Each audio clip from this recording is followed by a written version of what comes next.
Good morning, everyone. And it's not even 5. I went to bed at 7 o'clock last night for some dumb reason. And now it's not even 5. But here I am. I've got 3, count them, 3 Eberhardt Faber pens. And these were in my for sale drawer, my for sale bin.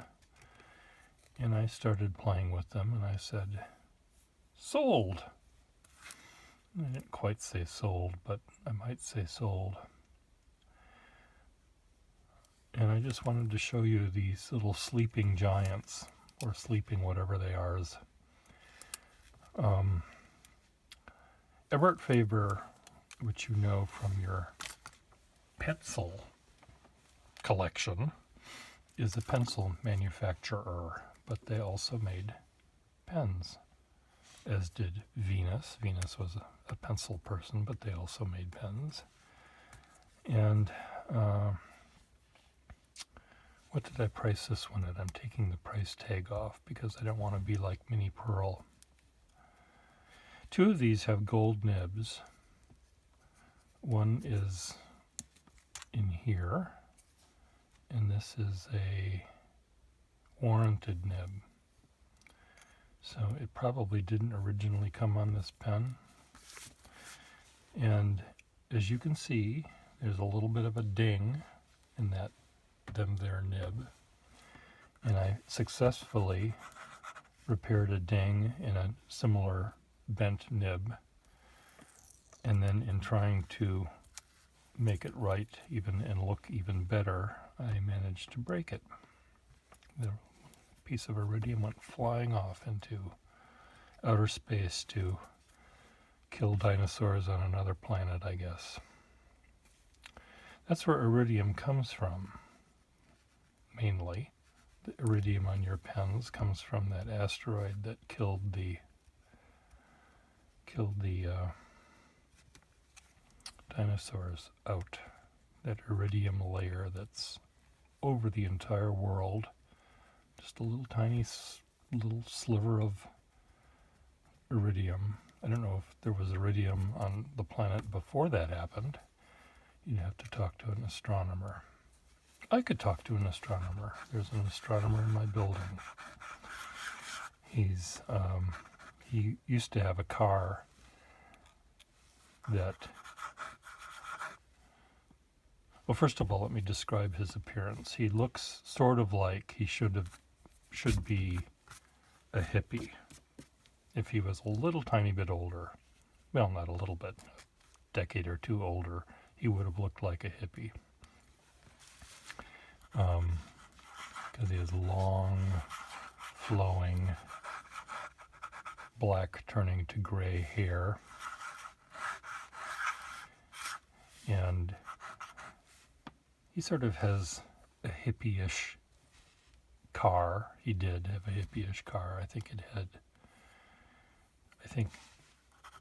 his plethora of bumper stickers were not only for sharing his political beliefs, but also for holding the bumper on.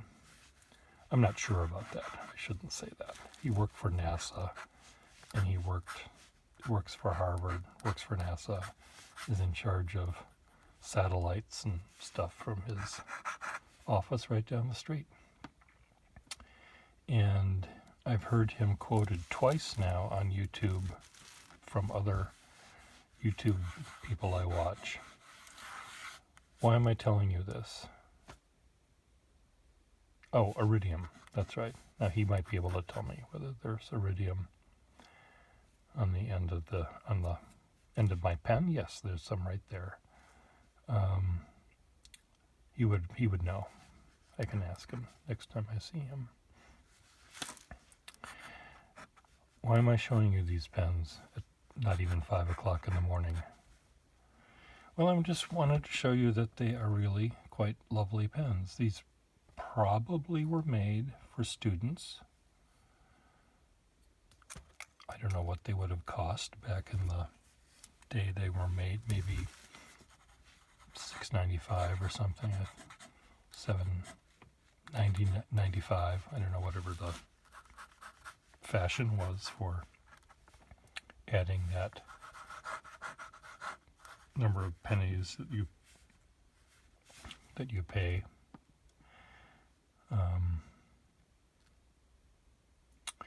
This one has a Bruckner clip, which I'm pretty sure I added because it didn't have a clip. These two clips are nameless.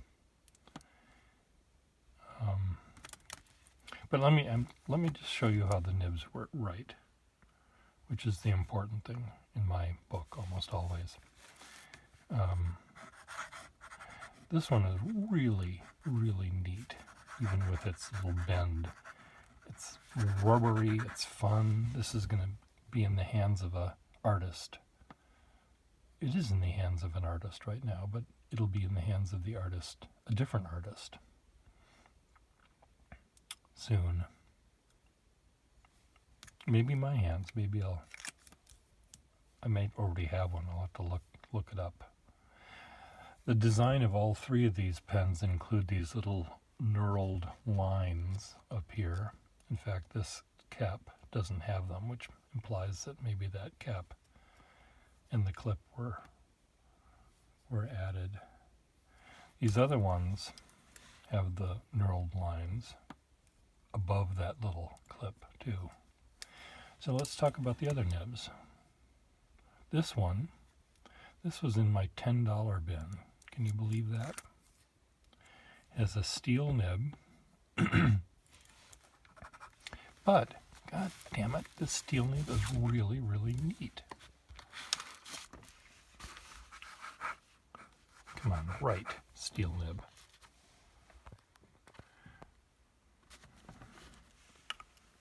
Dip it in the ink pen. Thank you. God damn it.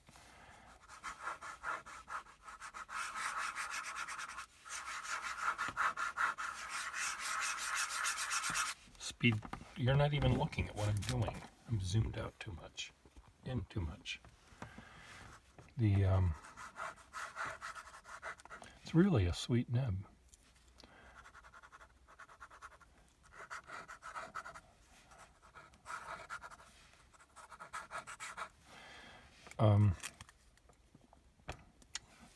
It's really, really neat. I guess part of the reason I'm showing you these pens is, pens do not have to be by Parker, Schaefer, Waterman, Wall, Conklin.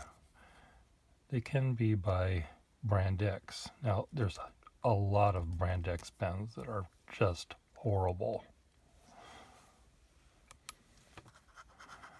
But there's really some nice Brand X pens that are really nice. This one is an gold Eberhardt Faber nib.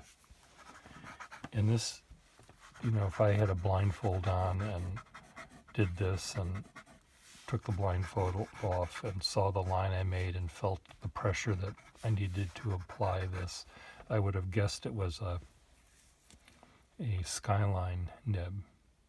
Slightly flexible, but more firm than flexible. Skyline nib, because it has that rubbery feel. Really, really neat. I feel like I could use this pen to sign, triplicate carbon copies without, but yet still having the slight springiness of a flexible nib.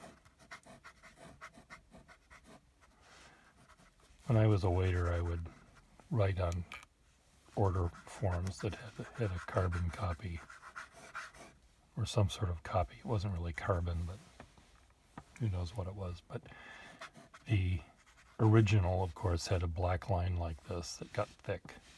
And the copy I'd hand in to the cooks, you'd see this line railroading.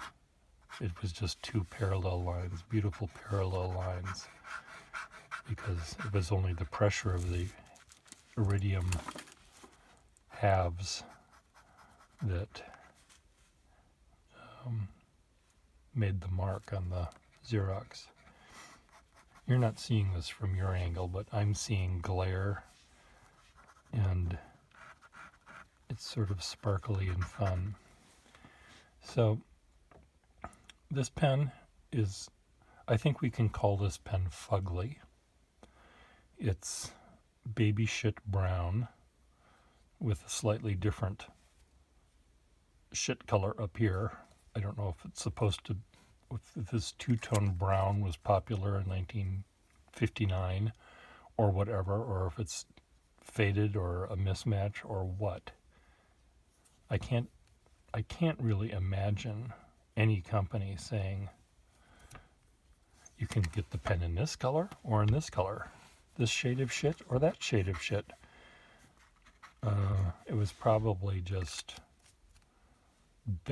two pens of the same color, but they didn't care about the dye or the color lot. The person on duty that day didn't mix it enough, or maybe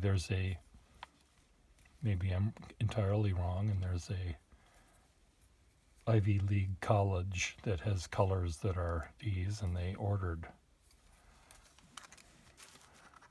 May I speak to the customer service rep at Eberhardt Faber? Sir? Yes, sir. I'm from...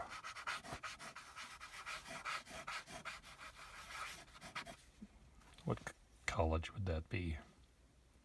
Some Ivy League college in Utah. Do they have such a thing?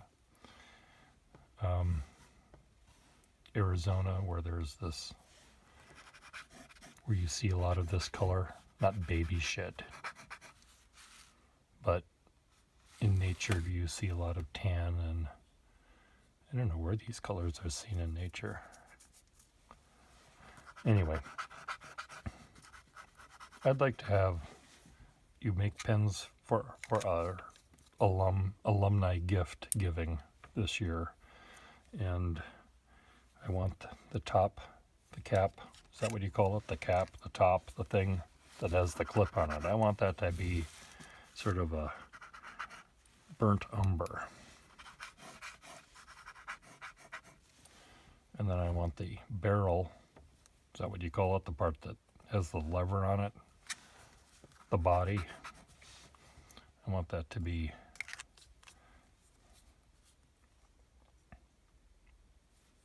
I don't know what color. What would I call this? Baby shit brown.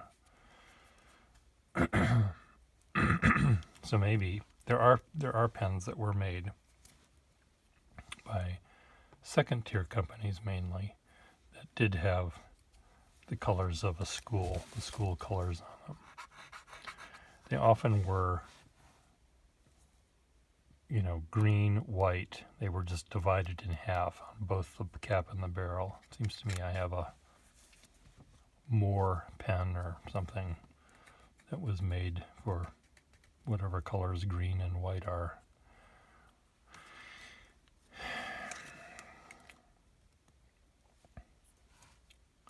Anyway, these pens are quite lovely. This ink, however, is really bothering me, and probably because it wasn't very good ink to begin with, and I may have tried to make it better by mixing something else into it, which has created this sludginess. Use good ink, people. Don't do what I do what I say. Just find a company you like and stick with it, or don't mix them from one pen to the other. I mean, one ink to another in a single pen. You really like to use Schaefer Black some of the time, and you like Waterman Black the other kind of the time. Just keep them put the Schaefer ink in the Schaefer pen. This is for one of you people watching me right now. I was asked if I had one of these. And what is this, you ask? This is a ballpoint pen, a Schaefer ballpoint pen. And what did this cost when it was new? This cost $12.50 when it was new. Is that what it says there? It does say that. It says a price sticker right there. And also, you can see it down here. There's a little code. No federal tax. Valiant Tuckaway Strato. And the reason that I knew this was a ballpoint is there's a little tiny ball raised up on the clip. Can you see that? That shows that it's the ballpoint, so you can feel it in your. You have this and the pencil and the pen in your pocket, and you with your braille sensitive fingertip, you can say, "Oh, this is the ballpoint. I need this one to fill in the blank, to give the emergency tracheotomy." And this is the Schaefer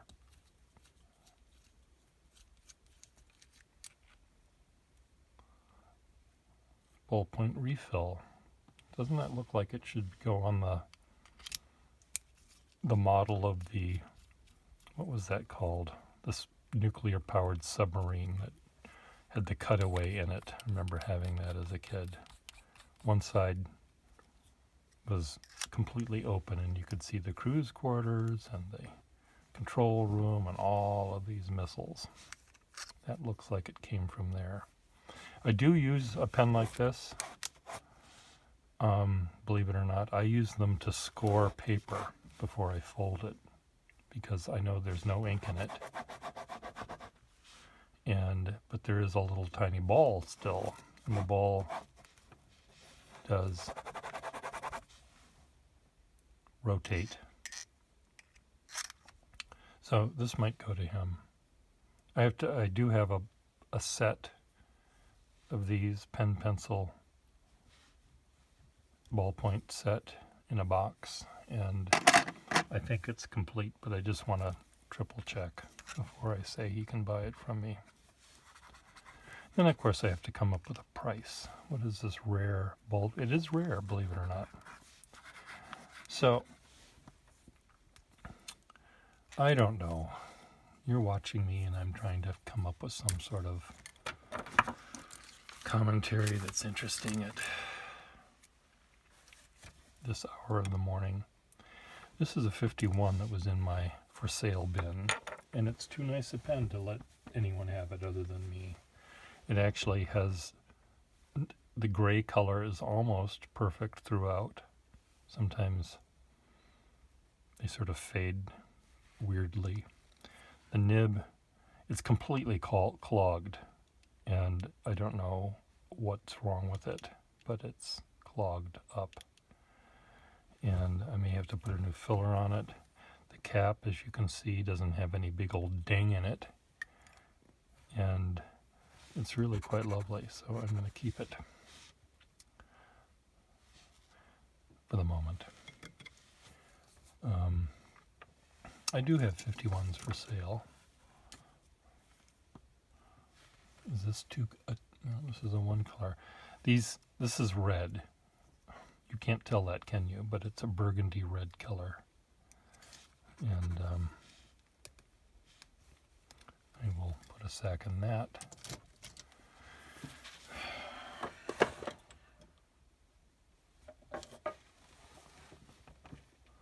$80. What's wrong with this one? A little dimple right there. A little pock mark. What would that? How would that have ever happened?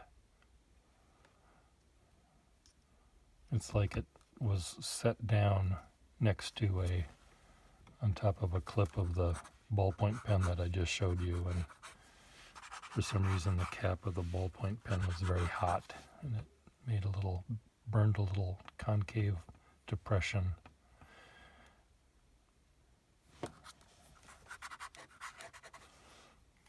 Do you suffer from concave depression? What's wrong with this pen? Nothing.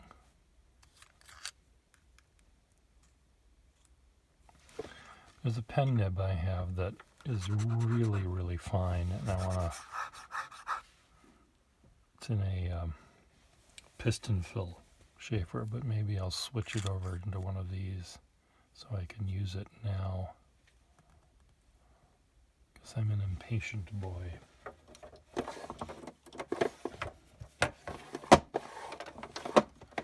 What do I have up here? My pens are now all over the plots because I've moved them around so much that who knows. Yep, this is a night and day. You are the one, only you beneath the moon and under the sun, whether near to me nor far. This is, I remember buying this pen from a little antique dealer in Brookline. And every time he would find some pens, he'd give me a call. He didn't have regular hours. He was sort of only sold to the trade. He didn't want to deal with the riffraff every day coming in. He didn't want to explain to people what a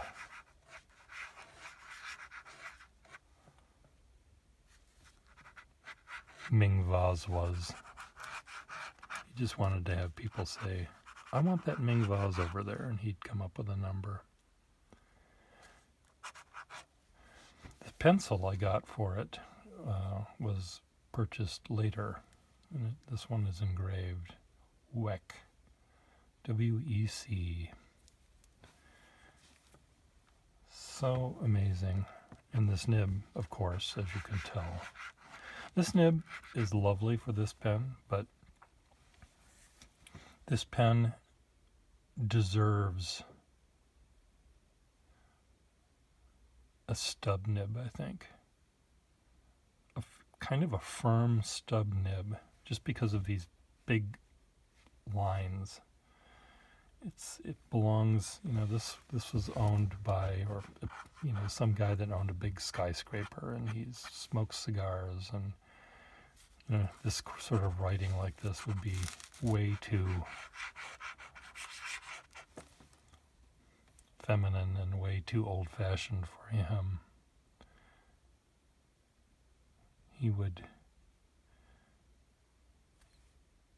He didn't buy this pen to put a nib that did this in it. I can't remember if this was the nib that came in it, but it's the nib that is in it. It's a 454. It's a number 4 size nib, which, as you can see, is yummy.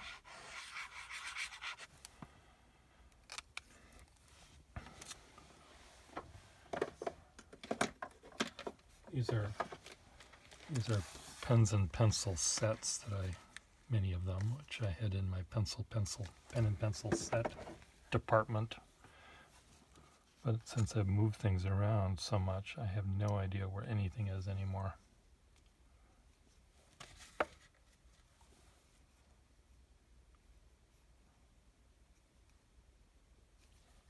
Why is this here?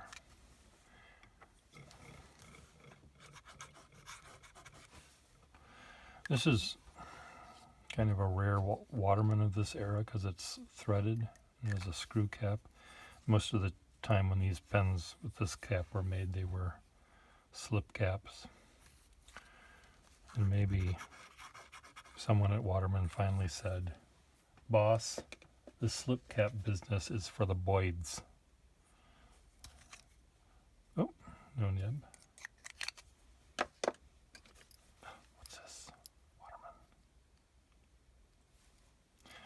452.5 V. Come on, ink.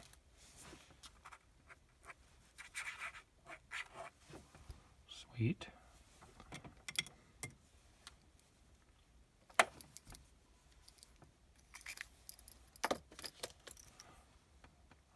This is a relatively rare Waterman because of the nickel trim. Most of the gold fill pens, most of the Ripple pens had gold trim, but this one has nickel. There's something that I really like about that. It's gold can be so showy sometimes. Is this a snorkel? Yes. Evil, evil pen. Come on, you're supposed to come out. Does this even work?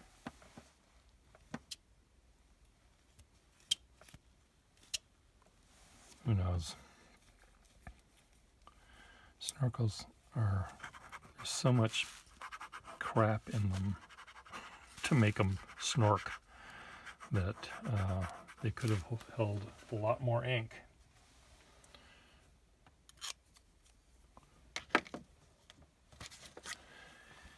Parker Duofold Jr. Streamlined.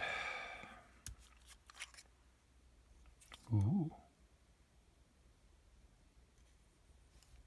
Streamlined Deluxe. They call this the Deluxe pattern. This nib looks like it would be more flexible, but oops, Deluxe's band is loose. Okay, what else do we have? Come on, Pierre, put this way.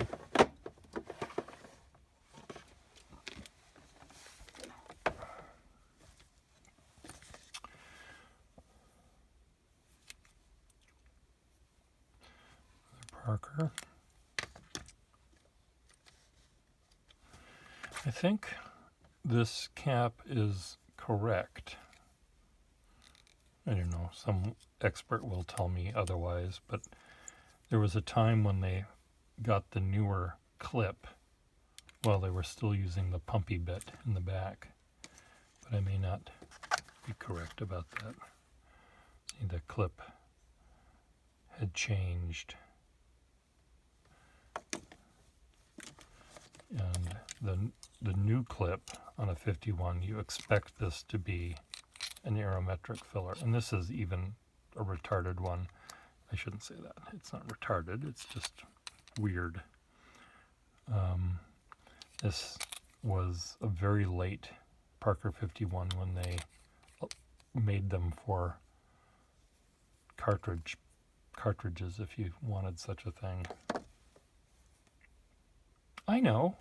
Let's burn down more rainforests for my pen.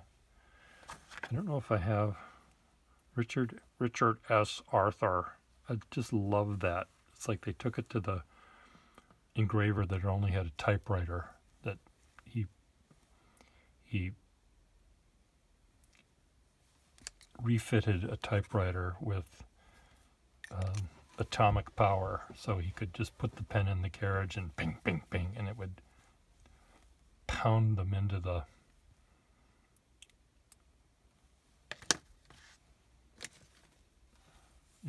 what am I trying to say? See this? This is often what happens to Parker chrome covered aerometric thingies. This is called a thingy. There's some moisture that gets in there, and then the chrome just gets screwed up. Is this a gold nib? This should say if it's 51 special, if it's a gold nib, a steel nib. Is it gold or steel, Pierre? Where's your loop? It is gold. It is gold. 51s, I can't just dip them in ink and expect them to write. The 51 is a very magnificent pen, but, and yes, I know this is the wrong cap for this, but I really like sterling caps, especially with initials on them, engravings on them. And that nib, I guess, when it writes, actually is quite lovely. Lady Duofold. A different Lady Duofold. This one has her engagement ring and her wedding ring. This one just has the wedding ring. I don't know if that's what that's how I term them, denote them. Little off-brand pen and pencil set. They're just sweet little things. What's this one doing here? Fag. Well, no wonder I have this pen in my FAG. Oh, I remember this is a big chip out of the threads, but of course I couldn't throw this away because of the initials spelling a word that meant cigarette. This is a lady and a boy parts. What are they called? Aphrodisiac? No, they're no, not amorphic. What are they called when you have both parts?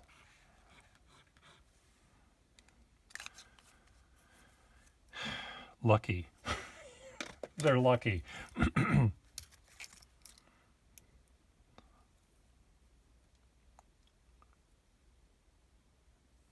There's a name for it when you have both parts. Starts with an A.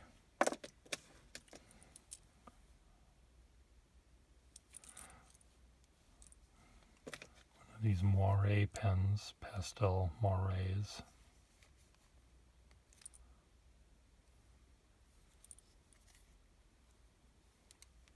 Another girl and boy part pen.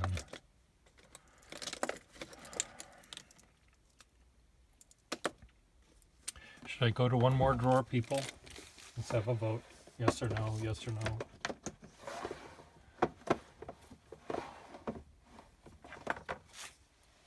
What are these?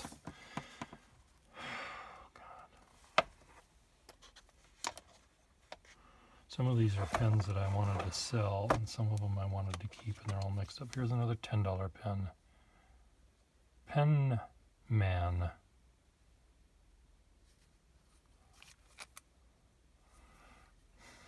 Is this made by Wherever? Seems to me I have Wherevers that look like this. Was their attempt to copy the 51. Oh my, this is a Reynolds Rocket. This is one of the first ballpoint pens that ever was made by the Reynolds company. And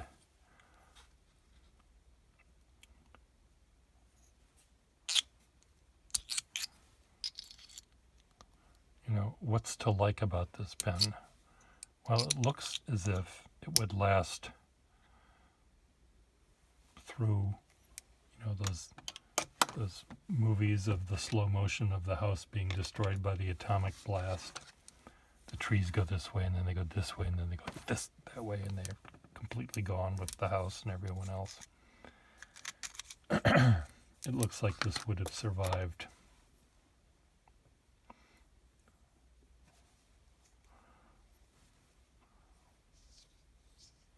In the area that had been the house, one sees only the Reynolds Rocket. There is something that's really interesting about this. You know, here we have a ballpoint pen. It doesn't have to be airtight. It doesn't have to do the stuff that a regular fountain pen has. And I think these had like 10-year supply of ink, which lasted about 10 minutes. They cost a lot of money back in the olden days.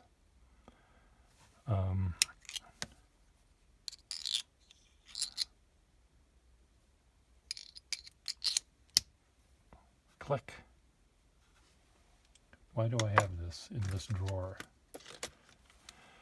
Well, this one I was going to sell because I have a price sticker, diamond metal. That's a pretty flexible nib there, Mr. Diamond Metal. Sometimes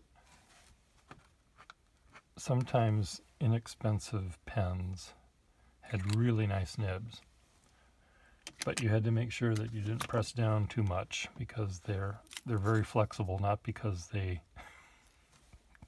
were good flexible, they were just cheap flexible. Ernest H. Scholl.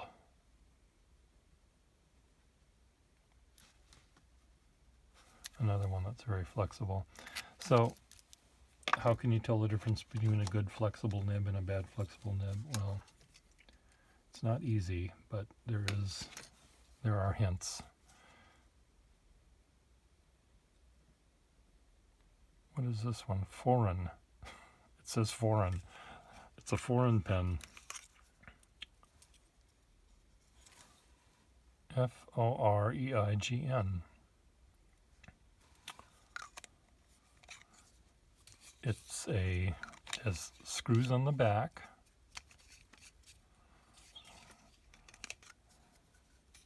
Never heard of this before. I mean, I probably heard of it before because I found it and bought it. It probably, I don't know if it had a gold. Look at the tiny nib that they threw in this thing.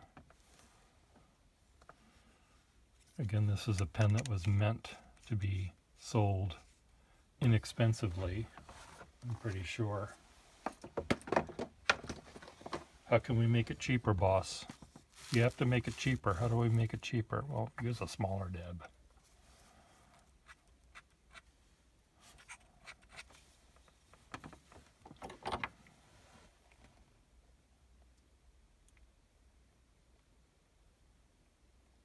"14-karat gold plated." Well, that's another way to make it cheaper. Don't use a gold nib. But there's something about this that really, it's very lightweight. It's everything about it sort of suggests cheap, but oh, it has a little anchor on the back.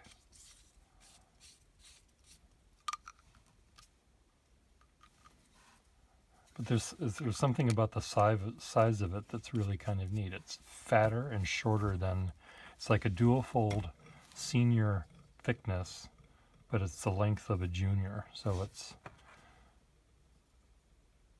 really neat. I wish it were a little bit heavier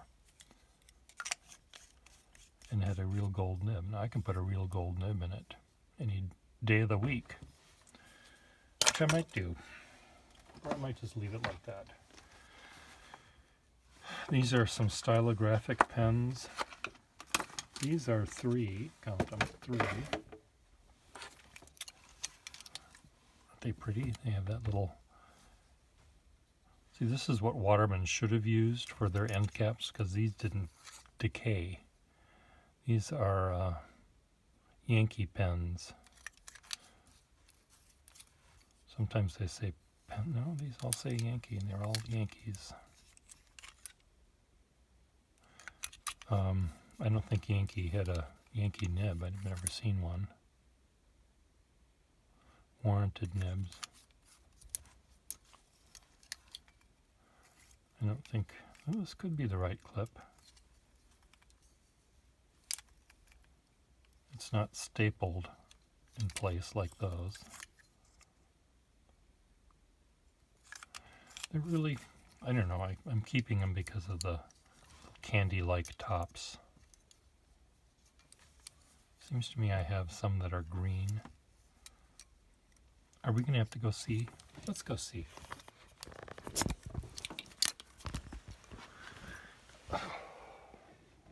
I'm standing up. The blood is rushing from my head, and I feel faint.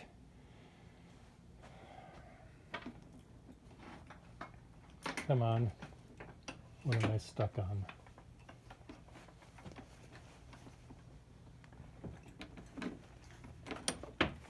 Okay. In order to get to where I need to go, I need to move this. And for some reason, this is, what are we stuck on? What is this doing down here? Very sharp box. Okay.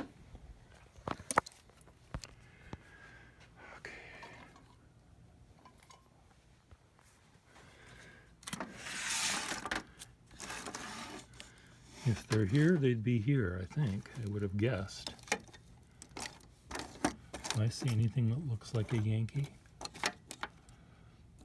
I think this is supposed to be the Y drawer. These are really off-brand pens that they start with things like Ambassador and things like that up here. Century, maybe that's what I was thinking of this one. Aristocrat. These are all Hollands. They should be in a nicer place than this. When I have more than 4 or 5, I usually put them elsewhere. Okay, if I have a Yankee pen, it should be in the Y department.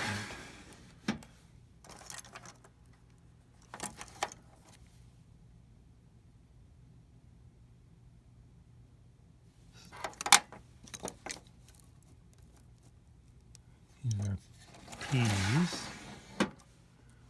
Is this the last? It is the last drawer.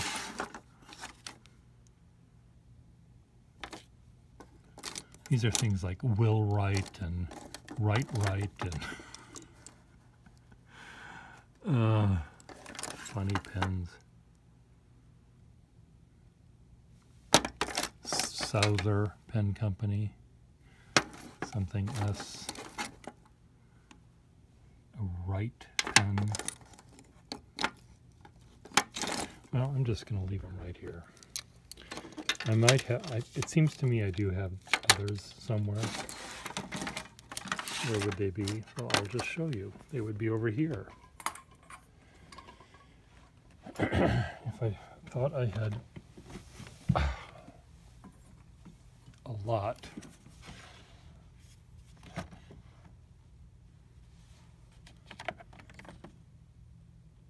Webster. These go to Webster, I think.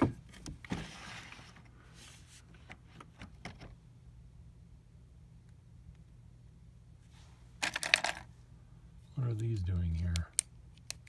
Oh, these are foreign pens. These are pens made not in America. So I've got the Pilot pens and I've got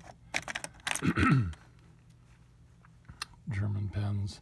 These are really neat off-brand pens that don't have any name on them whatsoever. Oh, Conklin Crescents, Conklin other things, Crescents included, Waterman, Swan. These are oversized or larger pen. Oh, Parker. Oh, hard rubber. What's over here? Springs pens.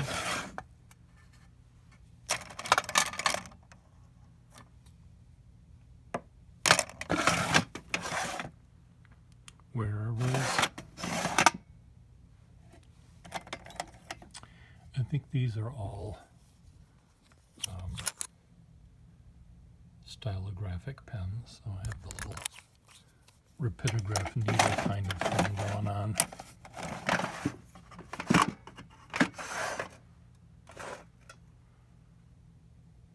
These are weird ballpoints and stuff.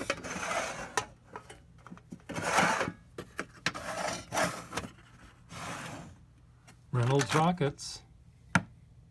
These are all early ballpoint pens.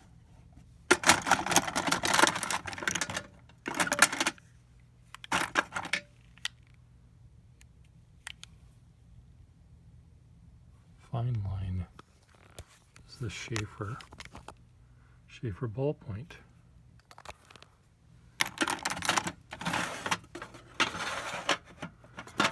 These are really weird pens. Presto. They're very heavy and they're very brittle. Okay, can I stand up? God damn it.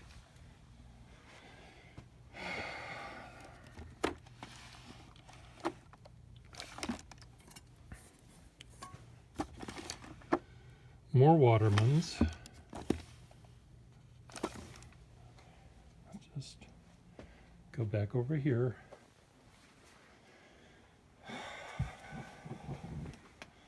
Well, I know I have more pen crafts than just those, but I mean Yankee pens than just those. Oh, here's a Charles H. Ingersoll pen. Charles Ingersoll made a pen for $1. Their dollar pen, they made a watch for $1. I don't know what else they made for $1. And they actually had gold nibs that say CHI, and they're often really flexible. And why are they really flexible? Because they're shitty. They're fine. They will last you if you are very, very careful. They should last you a long time. The Charles H. Ingersoll Company's filling system involved this upholstery tack that they bought in bulk from the upholstery tack people. The Acme upholstery tack, and at the other end of this is nailed into a piece of wood. I think it's a piece of wood. And there's a sack glued to that end of the piece of wood that's open. And then it's glued to this thing, the section, like a normal sack. And to fill it, you just twist this, and that squeezes this, wrings out the sack, and you untwist it, or you just let it go, and it will go back by itself. And it fills, which is a perfectly logical way to do it. The A.A. Waterman Company did it that way. So why not the Charles Ingersoll Company? So how do you fix this pen? Well, you fix it the same way that it was assembled. You take it all apart, prying this out, and taking it out from here, and you cut the sack, you put the parts together and measure where all the parts go when they're reassembled. You glue the sack to here, to the section, and then you glue the sack. No, you take out the feed. It's really complicated. You have to take out the feed. Yes, you have to take out the feed and the nib. You glue the sack to the section and the thing in the back after you measure it to make it work. Then this is removed. The nail, the upholstery tack is removed.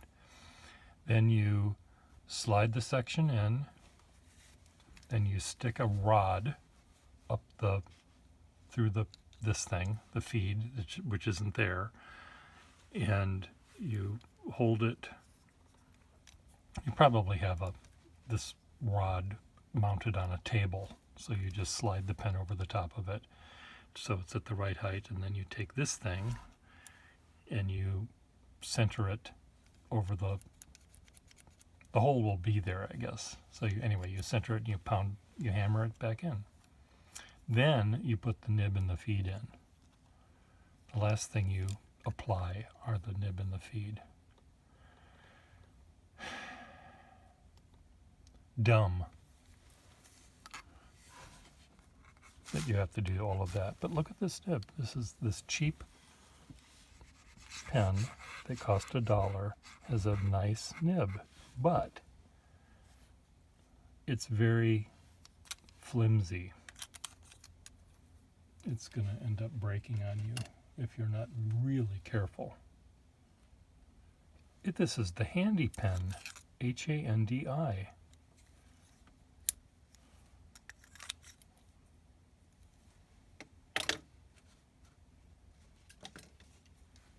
I looked at this one already. So these are the pens that I'm making you look at today. Bye.